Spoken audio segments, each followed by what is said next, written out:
শহরের কোলাহল ছেড়ে প্রকৃতির কোলে ছেলেকে নিয়ে ঘুরছেন ঢাকায় সিনেমার প্রিয় মুখ শাবনূর।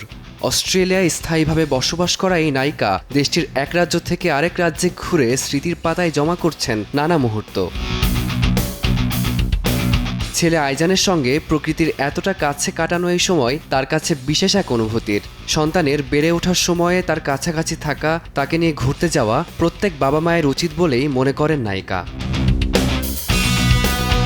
শাবনূর ও আইজানের এই সফরে সঙ্গী হয়েছে আরও কয়েকটি পরিবার। কাছের মানুষদের নিয়ে ক্যাম্পিংয়ের মতো করেই ঘুরছেন সকলে।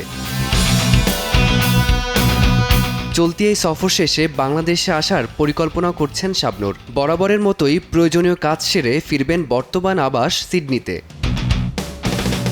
ফারদিন মাঝার, সময় সংবাদ, ঢাকা।